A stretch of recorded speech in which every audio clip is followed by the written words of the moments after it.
राजकारणापासून ते राजकारणापर्यंत प्रत्येक घडामोडीवर बारीक नजर ठेवणारा तुमचा हक्काचा लोकल न्यूज प्लॅटफॉर्म ठाणे दर्पण, ठाण्याचं खरं प्रतिबिंब.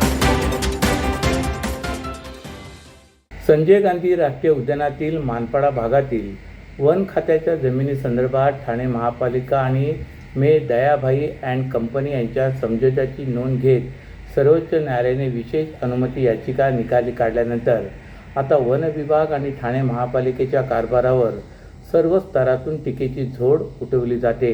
निकालानंतर जमिनीच्या मोबदल्यात 2800 कोटी रुपयांचा विकास हस्तांतरण हक्क देण्याची प्रक्रिया महापालिकेने सुरू केल्यानंतर राष्ट्रवादी शरदचंद्र पवार गटाचे आमदार डॉक्टर जितेंद्र आव्हाड यांनी आयुक्त सौरभ राव यांची भेट घेतली. त्याचे यामागे मोठा भ्रष्टाचार असल्याचा आरोप करत जनहित याचिका दाखल करणार असल्याचे म्हटले. या घोटाळ्यामागे वनमंत्री गणेश नाईक यांच्याकडे वन खाते आहे. वन खात्याची 1 इंचही जमीन जाऊ देणार नाही अशी गर्जना करणारे नाईक हा घोटाळा होत असताना गप्प का आहेत असा प्रश्न देखील आव्हाड यांनी उपस्थित केला आहे. येऊरच्या पायथ्याशी असलेली तब्बल 193 एकर जागा ठाणे महापालिकेच्या वतीने जैवविविधता उद्यान म्हणून आरक्षित केली होती. या जागेच्या मोबदल्यापोटी D Dayabhai and company private limited या कंपनीला जवळपास 2800 कोटी रुपयांचा TDR दिला जाते. याबाबत आमदार डॉक्टर जितेंद्र आव्हाड यांनी पक्षाचे जिल्हाध्यक्ष मनोज प्रधान यांनी ठाणे महानगरपालिका आयुक्त सौरभ राव यांची भेट घेतली. या भेटीनंतर डॉक्टर जितेंद्र आव्हाड यांनी पत्रकारांशी संवाद साधला. चितळसर मानपाडा येथे सुमारे 193 एकर जमीन आहे. ही जमीन वन खात्याकडे असल्याचे आदेश जिल्हाधिकाऱ्यांनी दिले होते. विद्यमान स्थितीत जागेची मालकी सांगणाऱ्या दयाभाई आणि कंपनीने त्यास विविध पत्राद्वारे मान्यता देखील दिली होती. तसे या ठिकाणी असलेल्या 23 ते 24 एकर जमीन आपण संपादित करून बांधकाम केले असल्याने त्या बदल्यात वन खात्याला दुसरीकडे जमीन देण्याचे आश्वासित केले होते. राज्य शासनाने देखील त्यास मान्यता दिली होती. मात्र त्यानंतर 5 जुलै 1979 मध्ये 24 एकर 32 गुंठे जमीन वनामधून वगळण्यात यावी असे पत्र दयाभाई कंपनीकडून देण्यात आले. प्रत्यक्षात ही जमीन 59/1 ही असताना 50/60 ही जमीन दाखवण्यात आली. 3 ऑगस्ट 1980 मध्ये जिल्हाधिकारी आणि उपविभागीय अधिकारी यांनी हा प्रस्ताव मान्य केला.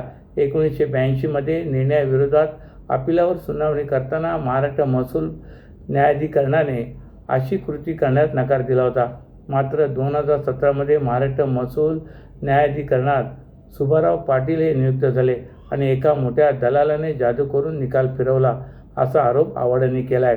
1975 पासून संजय गांधी राष्ट्रीय उद्यानाच्या अखत्यारीत असलेल्या जमिनीपैकी 17 एकर जमिनीवर एका आदिवासीने दावा सांगितला.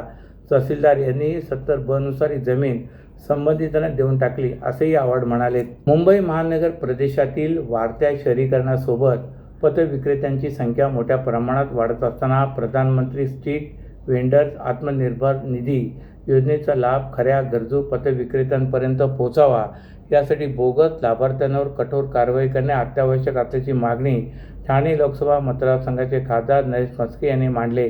दिल्ली येथे नुकत्याच पार पडलेल्या शहर व नगर विकास मंत्रालयाच्या स्थायी समितीच्या महत्त्वाच्या बैठकीत त्यांनी ही मागणी केली.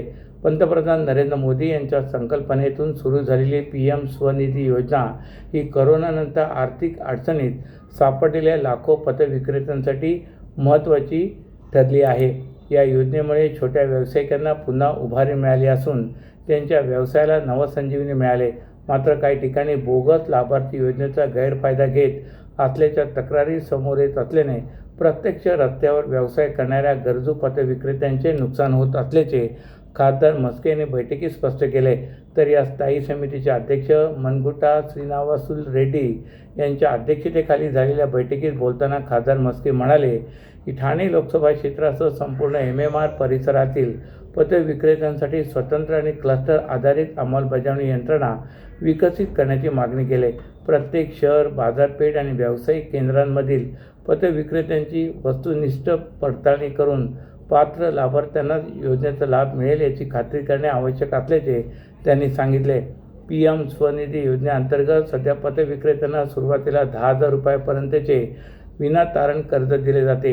नियमित परतफेड करणाऱ्या लाभार्थ्यांना पुढील टप्प्यात 20,000 आणि 50,000 रुपयापर्यंत कर्जाची सुविधा उपलब्ध होते. अनेक पथविक्रेते व्यवसायाचा विस्तार करू इच्छित असतानाही 50,000 रुपयांची मर्यादा अपुरी पडत असल्याने ही मर्यादा वाढवण्याचा प्रस्तावही त्यांनी बैठकीत मांडला आहे. याशिवाय लाभार्थ्यांच्या खात्यात व्याज अनुदान वेळेत जमा होण्यासाठी प्रभावी यंत्रणा उभारणे, बँकांकडून कर्ज वितरण येणाऱ्या अडचणी दूर करणे, डिजिटल व्यवहारांना प्रोत्साहन देणे आणि पथविक्रेत्यांना PM स्वनिधी अर्बन 2.0 अंतर्गत गृहनिर्माण योजनेचा लाभ मिळवून देण्यासाठी विशेष उपक्रम राबवण्याची मागणी त्यांनी केली. अंतर्गत मेट्रोला ठाणे शहरातील गृहसंकुलातील रहिवासी अभ्यासकांकडून विरोध केला जात असतानाच आता कोळी समाजांकडूनही तीव्र विरोध होऊ लागला आहे. ठाणे रेल्वे स्थानक परिसरातील चेंजणी कोळीवाडा येथील रहिवाशांनी बैठक घेऊन हा प्रकल्प त्यांच्या संस्कृती आणि परंपरेला विपरीत परिणाम करणारा ठरणार असल्याचे त्यांनी म्हटले आहे. त्यामुळे हा प्रकल्प आणखी वादात अडकण्याची शक्यता आहे. ठाणे शहरातील अंतर्गत मार्गावरील वाहतूक कोंडी सोडवण्यासाठी अंतर्गत वर्तुळाकार मेट्रो मार्गिकेच्या निर्माणाचे काम सध्या ठाण्यात सुरू आहे. महामेट्रोच्या माध्यमातून या प्रकल्पाचे निर्माण केले जाते. 12,200 कोटी रुपयांच्या या प्रकल्पाविषयी घोडबंदर वसंत विहार भागातील काही नागरिकांकडून तीव्र विरोध केला जात आहे. हा प्रकल्प पांढरा हत्ती ठरणार असल्याची भीती नगररचना तज्ज्ञ सुलक्षणा महाजन यांनी व्यक्त केला आहे. तसेच त्यांच्याकडून प्रकल्पामुळे होणाऱ्या नुकसानाबाबत जनजागृती देखील केली जाते. प्रकल्पाअंतर्गत 2 नियोजित स्थानके भूमिगत करणार असून त्यापैकी एक स्थानके ठाणे रेल्वे स्थानकाजवळ ST थांब्याजवळ उभारलं जाणार आहे. या ST थांब्यापासून काही मीटर अंतरावर चेंजणी कोळीवाडा हे गाव आहे. पूर्व आणि पश्चिमेला जोडणाऱ्या या भागात 3,500हून अधिक कोळी समाज राहतो. गावातील नागरिकांकडून आता प्रकल्पात तीव्र विरोध होऊ लागला आहे. काल त्याची परिसरातील मंदिरात बैठक झाली. भुयारी प्रकल्पामुळे खोदकामातून अनेक अडचणींचा सामना गावकऱ्यांना सहन करावा लागू शकतो. यापूर्वी देखील चेंजणी कोळीवाड्यातील कोळी समाजातील गावकऱ्यांच्या जमिनी रेल्वेच्या प्रकल्पात संपादित झाल्या. सिडको येथील जमीन देखील बस थांब्याच्या निर्माणासाठी गावकऱ्यांनी दिली. खाडी प्रदूषित झाल्याने मासेमारीवर परिणाम झाला. यापूर्वीच्या प्रकल्पामुळे गाव आकसून गेले. भूमिगत स्थानकामुळे येथील 200 मीटर भागात परिणाम होणार. तसेच सीमांकन झाले नसतानाही प्रकल्प का राबविला जातो अशी विचारणा कोळी समाज करतायत. स्थानक परिसरात खोदकाम झाल्यास पुराचा धोका निर्माण होऊ शकतो. तसेच खोदकामे आणि इतर कामामुळे दुर्घटना देखील घडू शकते असे गावकऱ्यांचे म्हणणे आहे. तुमच्या व्यवसायासाठी खेळते भांडवल, क्षमता विस्तार, आधुनिकीकरण आणि यंत्रसामग्री खरेदीसाठी विश्वसनीय ओव्हरड्राफ्ट सुविधा, कर्ज मर्यादा 7 कोटींपर्यंत, जलद मंजुरी, 120 महिन्यांचा परतफेडीचा कालावधी, TJSB ODS drop against property, TJSB सहकारी बँक लिमिटेड, भरोसे का बँक, भविष्य का बँक. तुमच्या व्यवसायासाठी खेळते भांडवल, क्षमता विस्तार, आधुनिकीकरण आणि यंत्रसामग्री खरेदीसाठी विश्वसनीय ओव्हरड्राफ्ट सुविधा, कर्ज मर्यादा 7 कोटींपर्यंत, जलद मंजुरी, 120 महिन्यांचा परतफेडीचा कालावधी, TJSB ODS drop against property, TJSB सहकारी बँक लिमिटेड, भरोसे का बँक, भविष्य का बँक. तुमच्या व्यवसायासाठी खेळते भांडवल, क्षमता विस्तार, आधुनिकीकरण आणि यंत्रसामग्री खरेदीसाठी विश्वसनीय ओव्हरड्राफ्ट सुविधा, कर्ज मर्यादा 7 कोटींपर्यंत, जलद मंजुरी, 120 महिन्यांचा परतफेडीचा कालावधी, TJSB ODS drop against property, TJSB सहकारी बँक लिमिटेड, भरोसे का बँक, भविष्य का बँक. सर्व नागरिकांना आवाहन करण्यात येत आहे की सध्या डासांमार्फत पसरणाऱ्या डेंग्यू या आजाराचा प्रसार रोखण्यासाठी प्रत्येकाने पुढीलप्रमाणे कार्यवाही करावी. डेंग्यू आजार एडिस इजिप्ती हा डास चावल्याने होतो. या डासांची पैदास साचलेल्या किंवा साचवलेल्या स्वच्छ पाण्यामध्ये होते. 8 दिवसांपेक्षा जास्त दिवस पाणी उघडे व साचून राहिल्यास त्यात डास अंडी घालतात. अंड्यांच्या अळ्या तयार होऊन पुढे डास तयार होतात.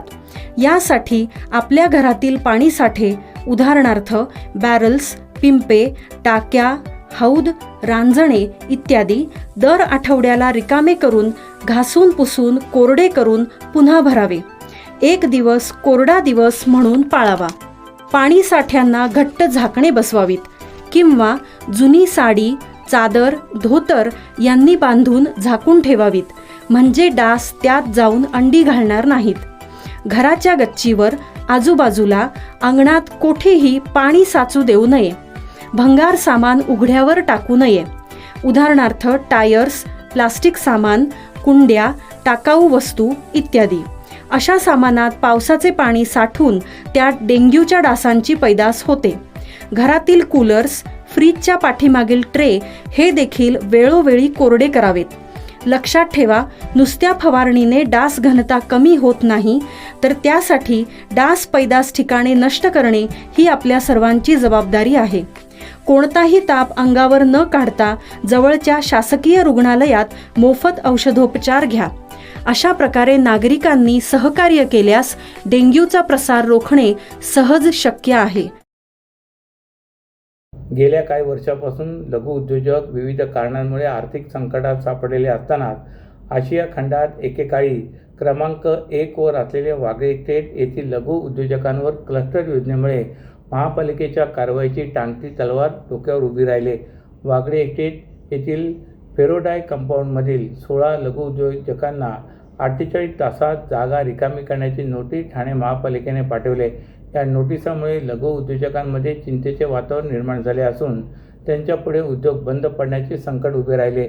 या उद्योगांमध्ये 350हून अधिक कामगार कार्यरत असून त्यांच्यासह कुटुंबांच्या उदरनिर्वाहावर त्याचा गंभीर परिणाम होण्याची शक्यता आहे. दरम्यान ठाण्याचे आमदार संजय केळकर यांची भेट उद्योजकांनी घेतल्यानंतर त्यांनी उद्योजकांवर अन्याय होऊ देणार नाही असे म्हटले.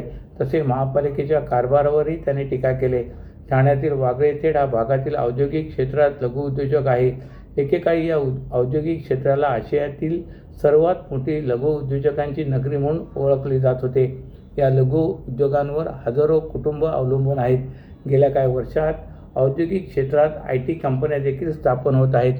तसेच काही भागात अतिक्रमण झाल्याने नागरी वस्ती देखील वाढत आहे.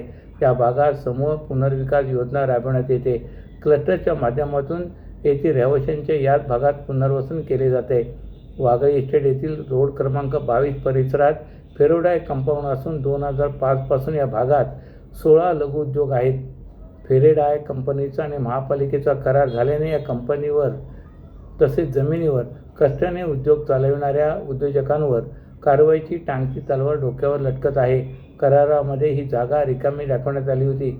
तसेच आम्ही फेरोडाय कंपनीकडून रीतसर जमीन खरेदी केली होती. आम्ही सर्व उद्योजक वस्तू सेवा करासह इतर कर भरत असतानाही कारवाई का केली जात आहे असा प्रश्न येथील उद्योजकांनी उपस्थित केला आहे. दरम्यान 48 तासात जागा रिकामी करण्याची नोटीस उद्योजकांच्या हाती पडल्यानंतर त्यांनी या संदर्भात ठाणे स्मॉल स्केल इंडस्ट्रीज असोसिएशनला संपर्क साधला.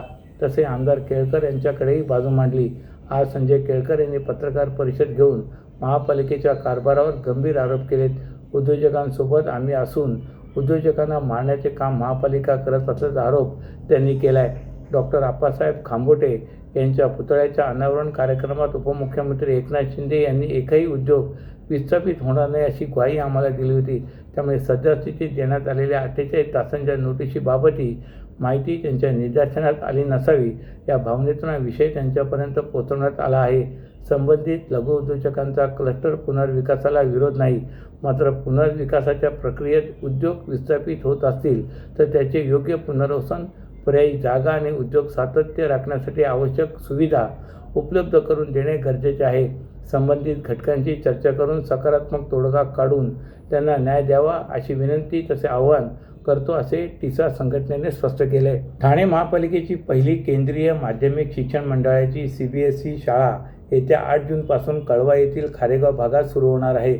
क्रिस्टल हाऊस इंडिया यांच्या सहकार्याने ठाणे महानगरपालिका क्रिस्टल हाऊस ही CBSE मंडळाची शाळा सुरू केली जाणार असून या शाळेच्या माध्यमातून विद्यार्थ्यांना दर्जेदार शिक्षण, आधुनिक सुविधा तसेच सर्वांगीण विकासाच्या संधी उपलब्ध होणार असल्याचा दावा ठाणे महापालिकेने केला आहे. ठाणे महापालिका आयुक्त सौरभ राव यांनी शाळेच्या कामकाजाचा आढावा काल घेतला.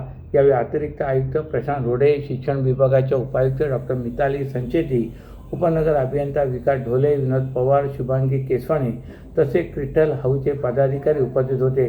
खारेगाव येथे सफायर या रुग्णालयाजवळ ठाणे महानगरपालिका व क्रिस्टल हाऊस शाळा असून ठाणे महानगरपालिकेकडून शाळेसाठी आवश्यक असलेल्या पायाभूत सुविधा उपलब्ध करून देण्यात येत आहेत. यामध्ये ग्रंथालय, विज्ञान प्रयोगशाळा, संगणक कक्ष, भाषा प्रयोगशाळा, क्रीडा व कला विभागासाठी स्वतंत्र जागा, स्वच्छ पिण्याचे पाणी, स्वच्छतागृहे तसे इमारतीची दुरुस्ती, रंगरंगोटी, उदक वाहन, CCTV यंत्रणा आणि अग्निशमन यंत्रणा बसवण्यात येत असून ही सर्व कामे 8 जूनपूर्वी पूर्ण करण्याच्या सूचना आयुक्तांनी बैठकीत संबंधित विभागांना दिल्यात.